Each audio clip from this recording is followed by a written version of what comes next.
Welcome to Business Innovators Radio, featuring industry influencers and trendsetters sharing proven strategies to help you build a better life right now. Hi, and welcome to the show. My name is Stuart Andrew Alexander.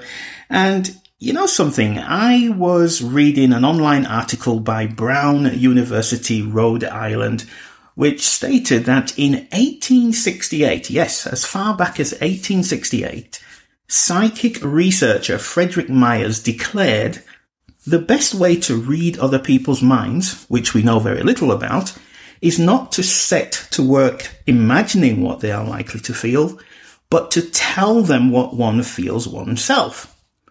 And in an online opinion survey by the American Psychiatric Association, a combination of 228 professors and residents in psychiatry, other medical faculty, and deans of medical schools were asked, should psychic studies be included in psychiatric education? To which 58%, imagine that, 58% of the respondents believed that an understanding of psychic phenomena is important to future graduates of psychiatry, and 44% believed that psychic factors were important in the healing process. And finally, in another article, the Journal of Spirituality and Paranormal Studies asked the question, how do we define psychic? Now, with so much readily available information out there, it can be challenging even for the most experienced of us to grasp a clear understanding of this widely discussed but often misunderstood topic, which is why we've invited an expert to come in and speak in more depth around the issue of psychic studies. And who better to discuss that with but none other than psychic medium and spiritual coach, Elly Charles. Now, she's a very, very busy lady. I always see her online posting lots of good stuff and speaking with all of her followers. So I don't want to keep her waiting a moment longer and welcome her to the show. Amazon best-selling author of the Ignite Your Light, Awaken Your Soul book, Elly Charles. Welcome to the show, Elly. Hello, Stuart. Thank you so much for having me. You are so welcome, my dear. I've been so excited to have you on the show, so I'm so glad that you found the time out of your busy day to speak with us today. Oh, thank you. I've been looking forward to it.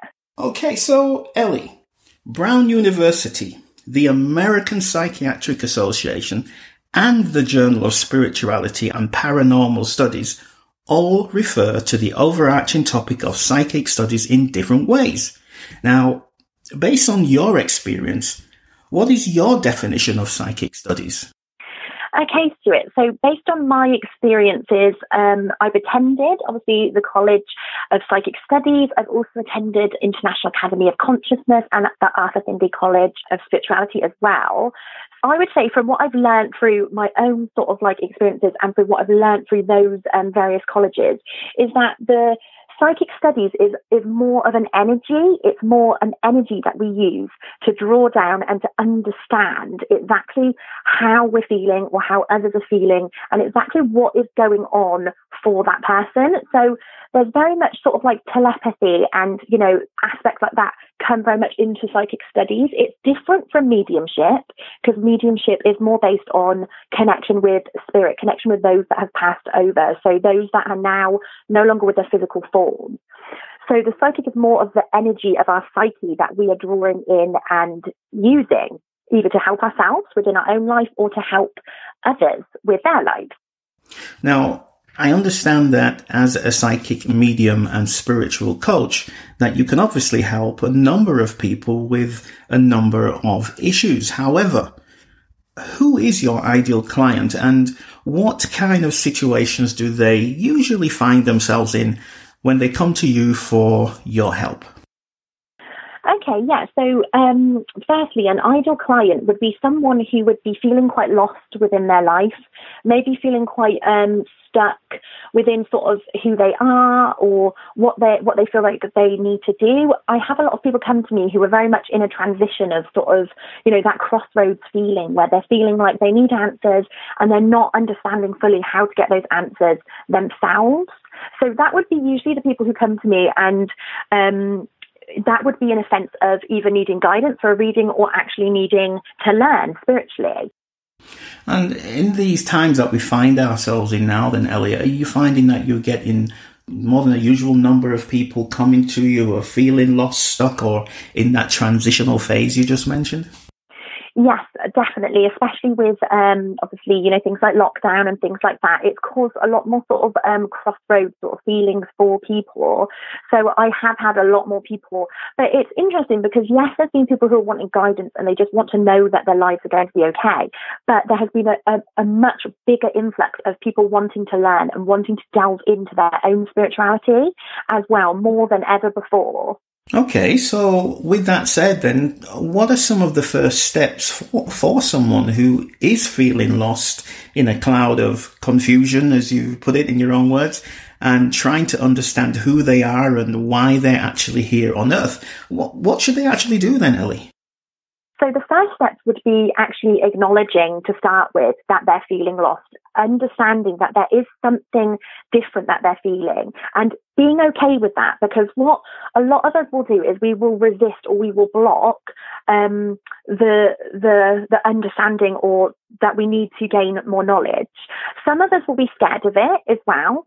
And again, that's another step, is to not fear this, to not be scared. It's not, a lot of people see it as very woo-woo, or they might just think, ghosts knocking about around and about and things like that. But it's not actually all to do with that. It's very much about taking it on and really delving into this. So when we talk about the first steps, I think that would be the sort of the basic first steps. Obviously, if you're then going to delve into learning, there would very much be a process that you would need to take, depending on what area of spirituality you are interested in or you're finding yourself drawn to. So if I'm taking my first steps into the area of psychic studies then, Elly, and I'm one of these people who has this sense that I've read in your book, you talk about people who have a sense that there's something different about themselves, right? That they don't quite understand, that they're feeling lost, or they're kind of a little bit scared. You just mentioned the fear. They're scared about what they think, feel, or see, or even having a sense of feeling left in the dark. If I'm somebody like that, how can I actually begin to understand what is going on with that kind of energy? Yeah, so how you would begin to understand once you've got past that sort of like acknowledgement of, right, I know that there's something else out there. I know that I feel different. I know that I've always sort of, had these instincts or this intuition, or I just know, and this stuff just comes true. So what you would do is you would then seek to look for someone who you have a good vibe about. Obviously you have to trust your intuition, and you would seek to obviously gain knowledge from this person, and potentially start doing various techniques and learn those, practice those, put them into place. So you are starting to unfold, and you're starting to understand the different links to which it takes to understand our psyche in much more depth. And then obviously when that happens, then you just watch everything unfold, and it just starts becoming more and more clear. Sometimes it can happen very fast. Sometimes it can go in more of a slow pace. It's all according to what's sort of, assigned to you in this life, and what you're up for doing. What does it actually mean to discover your clairs? Because I saw that in the book and I didn't know what that is, because obviously it's outside of my realm of expertise. What does it mean to discover your clairs? This is exactly why I wrote the book, and this is what I've been teaching for the last 3 years. But before that, I was delving into my own clairs, and I talk very much about how I became very, very hungry to understand what the clairs were. And I realised there was a gap in, or if you look on Google, yes, you can find a list of the clairs and a brief sort of description of what each one of them are, but actually there is so much more knowledge to be learned regarding the clairs. So to put it simply, the clairs are 7 senses that we have within our energy stream, which also benefit our physical and practical lives as well. Each 7 clairs will work with our psyche, but they will also work with our mediumistic side as well, because it's important to remember that mediumistic and psychic are 2 different parts of energy that can work within us, and we can all have these senses. And it would be things like seeing, hearing, tasting, smelling, feeling, sensing, knowing. So lots of different senses there. I know that you feel it's absolutely essential to have an in-depth knowledge of the internal clear seeing aspects of clairvoyance, and you even go as far as teaching that inside of your book. However, how important is it to have an external clear seeing? Why is that so? And can you share an example so that our listeners can gain a better understanding? Yes, that's a really good question. So, yes, of course, it is very, very important with the clear internal seeing, and this is one of the more common clairs that the majority of people will hold. You know, things like dreaming and having a memory is a form of internal clear seeing. So it happens very often within many of us. But the external clear seeing is different because when we look at it on an energy point of view or a spiritual point of view, it won't be as common. So, for example, an external clear seeing would be seeing something spiritual, so something that does not feel of this realm, of this world, of the physical, actually out of our body. Okay, so we're in our body and we see it outside. So, you know, when you see cars and buses going by, it won't be similar to that, but it's outside of our body with our eyes wide open, and we will see something not of this world. Does that make sense? So it does, yes. Orbs. Maybe we might see auras around people with our eyes open. We might see spirit or flashes of light. We might see shadows or movement in the atmosphere. You know, anything sort of like that. That is externally clear seeing. Now, the important thing to remember is this can scare people, and this is what does scare a lot of people. But actually, we are all energy. You know, spirit is energy. They just have the non-physical now. Does that make sense? So once our physical is gone, where do we go? People sometimes think, oh, we're just dead, but actually we have our spirit body within inside our physical body. So we still live on. Does this make sense? Our energy still lives on.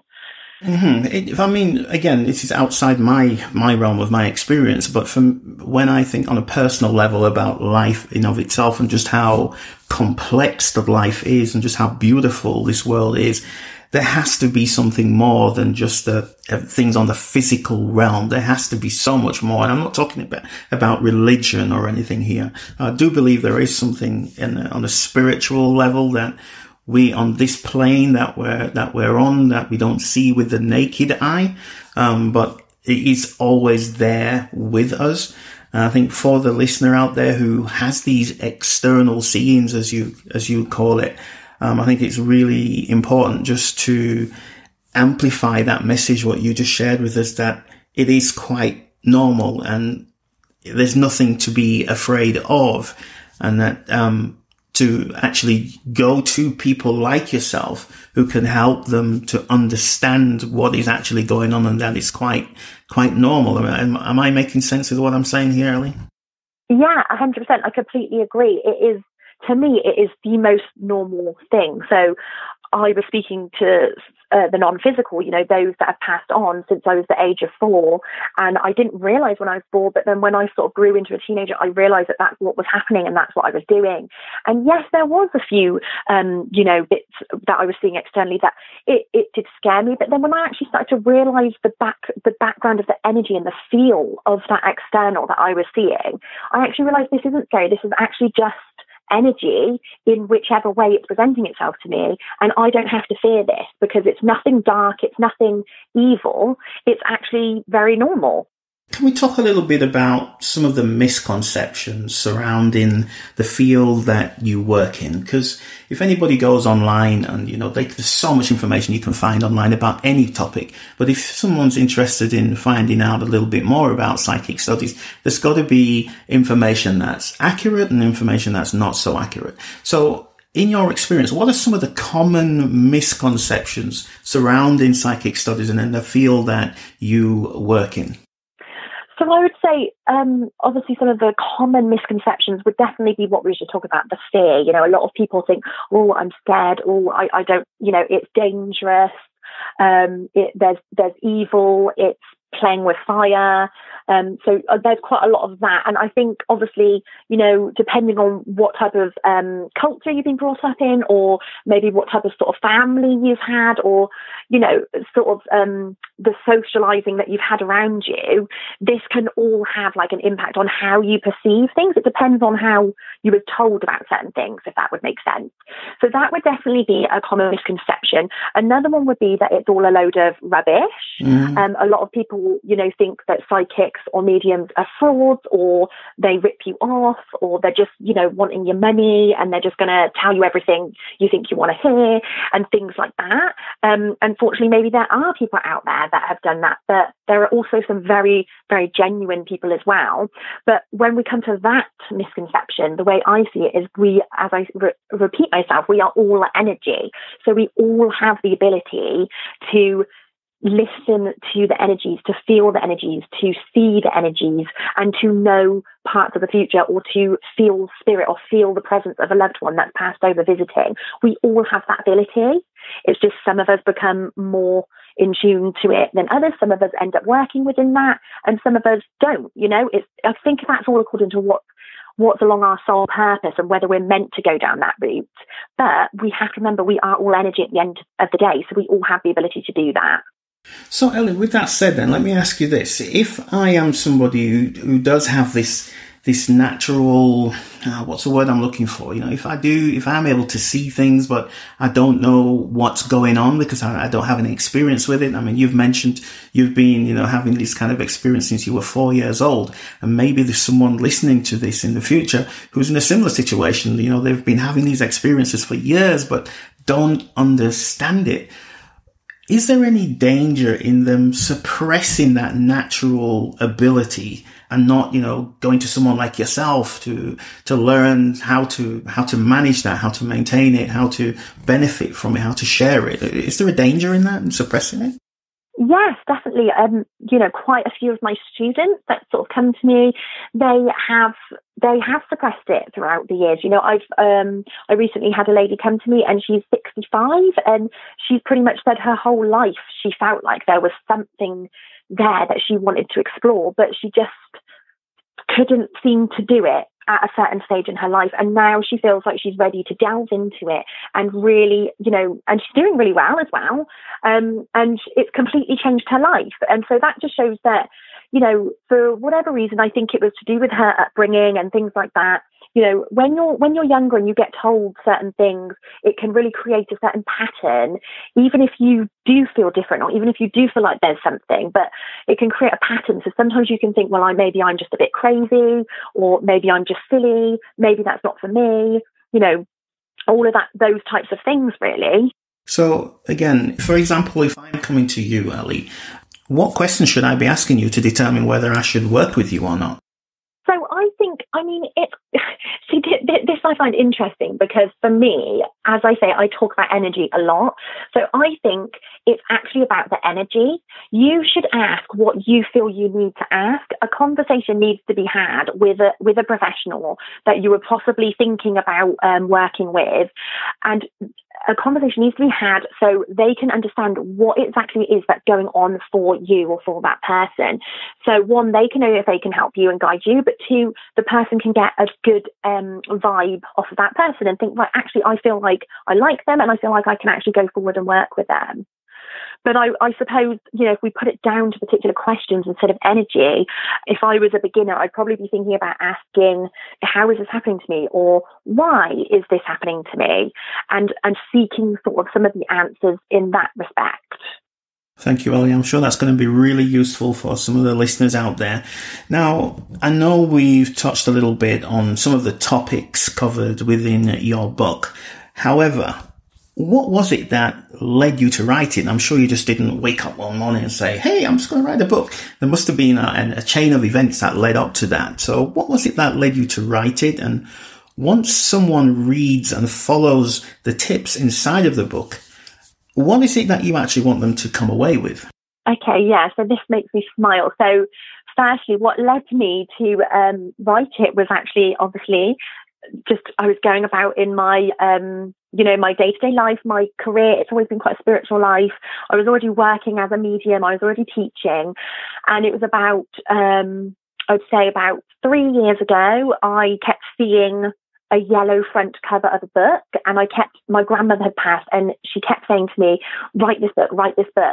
So I was like, okay, I'm writing. I was writing little bits and bobs. I didn't really know what I was writing about yet, but I was just writing.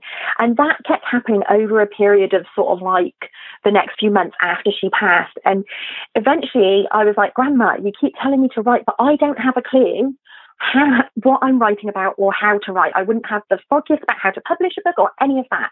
So I said to her, you must show me a very strong sign, which I really take on board and I really notice that makes me make action.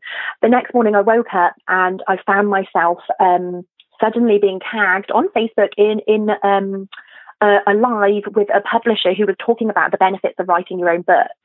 So I was like, wow, that is the sign. So I watched this and I signed up for like a writing course, writing retreat thing. And it just sort of went from there. And that's how the journey of creating my book came into motion and actually came into the physical. So it was fully guided by my grandmother, and I wrote an actual chapter about that and about my grandma and all the things and all the signs she's shown me since and how that has benefited me and my career and my life and things like that. So that's basically how I came about it. It's really exciting and interesting. Fascinating, really fascinating, yeah, right? Because I never thought, up until sort of like, especially 2 years ago, I did not, for someone who's psychic, I didn't think I would be an author, but that's how quick, over the space of 2 years, it actually started coming into play, and I started feeling like it was becoming more and more real until eventually now my book is here, and, it's been an amazing journey. So that's in response to your first part of the question. The second part is when people read it. I've already had lots of people come back with how they've got on with the things that I've been teaching in, and they've had some brilliant results from it, which is great to hear. But what I would love for people who read the book to take away from is to just feel like they've had a shift in some way, or to just feel that they know that they are receiving something that they've been longing for, something that they've been asking. Because as I said, I used to feel very in the dark, and I didn't have those tutors, I didn't have those people to guide me with certain areas of this. So I had to understand myself. I had to teach myself and learn on my own a lot of the time. So that is kind of what I'm looking to do for people, is to just fill in the gaps for people, or if they want more, they can receive more and go the full leg, basically. Brilliant shifts and upgrades I want to bring for people. On the topic of your book, how can we find out more, firstly, about you, and how can people get a copy of your book, Ignite Your Light, Awaken Your Soul?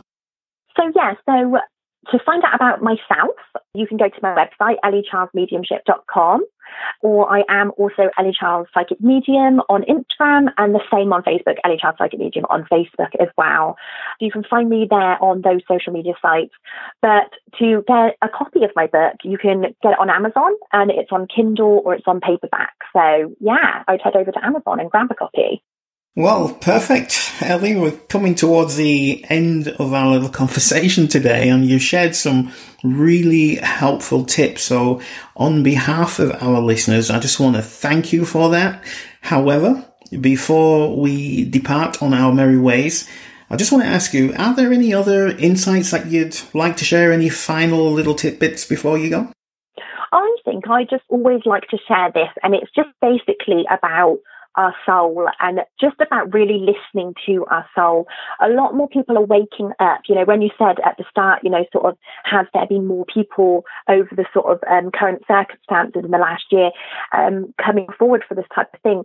And it is because more and more people are waking up. So whether that's just to receive the guidance or to actually learn how to tune yourself in, it can only bring positives and benefits, not just for your spiritual energy, but for your physical and your practical life as well. So really listen to your soul, and if your soul is pulling you, it's trying to tell you to do something. It's trying to guide you in the next stage of your life. And if you can listen, then you will just bring so much more things to you that you deserve in your life. So that's what I like to sort of leave people with.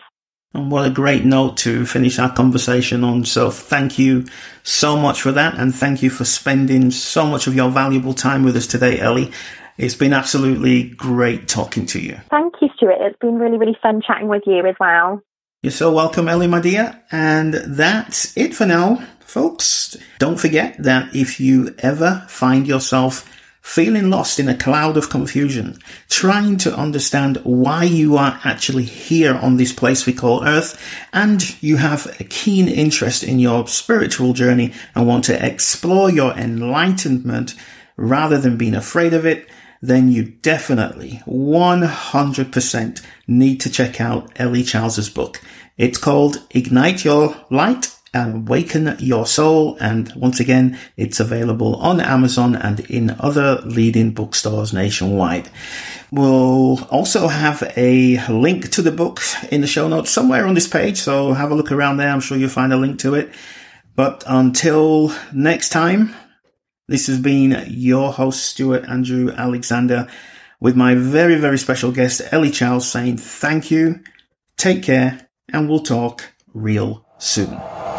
Thanks for listening to Business Innovators Radio. To hear all episodes featuring leading industry influencers and trendsetters, visit us online at businessinnovatorsradio.com today.